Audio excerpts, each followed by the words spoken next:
Joining the conversation, editor of The Insider, Michael Weiss, and co-founder and executive vice president at the Quincy Institute, Trita Parsi. He's also written 3 books on U.S.-Iranian relations. Trita, I'll start with you. As an Iranian, what was it like for you to wake up to this message from President Trump today? As a person who loves the United States and loves my ancestral home and its culture, Iran, not the government there, though, this is obviously devastating. I spent the better part of my professional career in the United States to try to avoid this very scenario, this very war. And it's been very sad to see, of course, that ultimately we failed. We're here now in this devastating situation. Even though there was success before, we could have stuck to the JCPOA. We would in a completely different world today if Trump had never walked out of that war.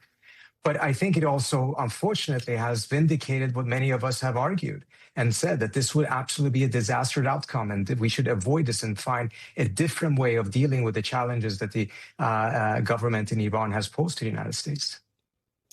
Michael, has the U.S. lost control of the escalation ladder? I don't think they've lost control of the escalation ladder. I think Donald Trump has lost control of his cognitive and moral faculties. I mean, this was a war that was going to be about regime change. Remember, this was a few weeks ago. We were going to send in Iranian Kurds armed with Israeli weaponry and Starlink terminals. There was going to be an insurgency. The regime would implode. The New York Times had a big deep dive into how Trump was led into this war. Netanyahu and the Mossad director said, this is going to be one and done, an easy thing, and the regime will collapse. That hasn't happened. But how do you have a regime change war, or even the pretense of one, if you're saying we are going to erase a civilization? Who is going to inherit the new government of Iran? Who is going to reconstitute the society and rebuild this country if you're trafficking in exterminationist rhetoric? I heard Wesley Clark just a moment ago say that this is Trump's kind of bravado, his tough negotiating tactics.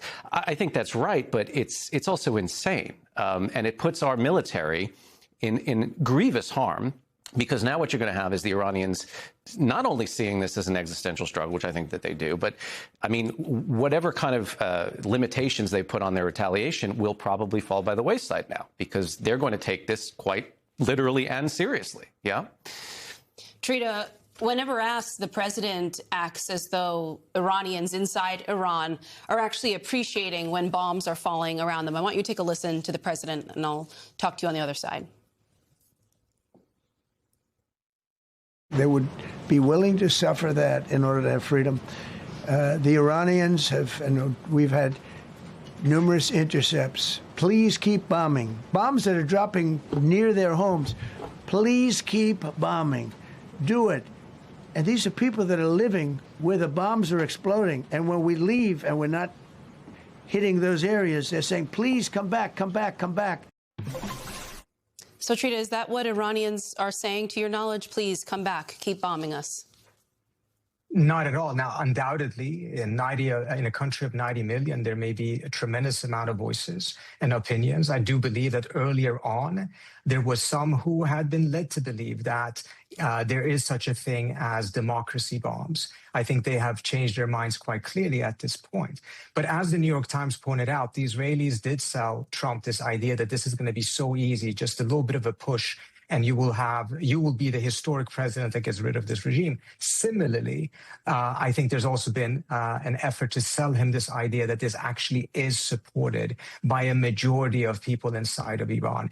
And clearly that is not the case. We have not seen people rise up in any shape or form under this war, even in the moments that perhaps a small opportunity existed, such as during the first 24 hours after the supreme leader had been assassinated. Yet we didn't see that. And this was quite predictable. We have long-standing experience of seeing how populations react to aerial bombings. And the tendency seems to be the same everywhere, even in countries where the government otherwise is very, very unpopular, which is that at least in the beginning, there is a massive rallying around the flag type of phenomenon.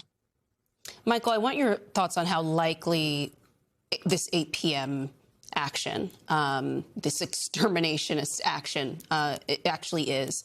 Because I'm curious if sort of no matter what, he has almost, and I mean the president, boxed himself in here into having to take action because of just the direction, the length that all of this language has gone.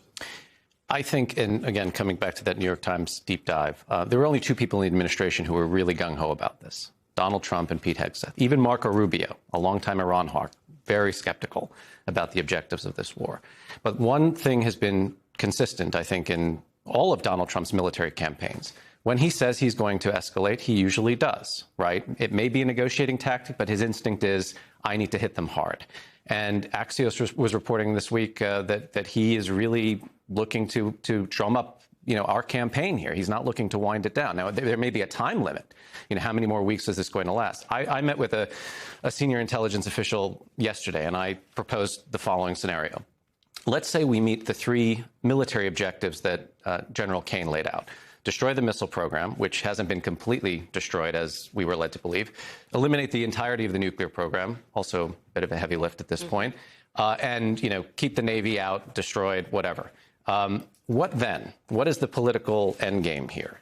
The scenario that I laid out, which was confirmed to me as most likely, is the Israelis are going to go back in periodically, every few months, and mow the lawn, as they put it, meaning they're going to have to continue to destroy whatever the Iranians rebuild, because right now you have a wounded tiger, and a wounded tiger getting back up on all fours, is going to lash out. And now the United States is party to this, right? We are going to help the Israelis continue to do this.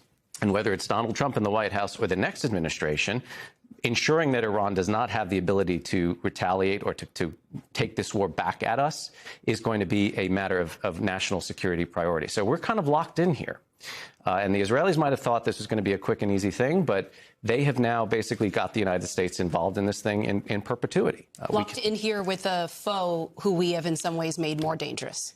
More dangerous, but also now we have to be on guard, indefinitely, right? Because, again, they cannot be allowed to rebuild their missile capacity. And they're going to do this now to an even larger degree than they had before, because they've seen what the last few weeks has wrought. And they've seen the kind of carnage that the United States can bring down on them. But also, mowing the lawn in Iran for the Israelis is a much more complex endeavor than what they were able to do in Syria and Lebanon over the past several decades. This is a much farther distance they're going to have to travel.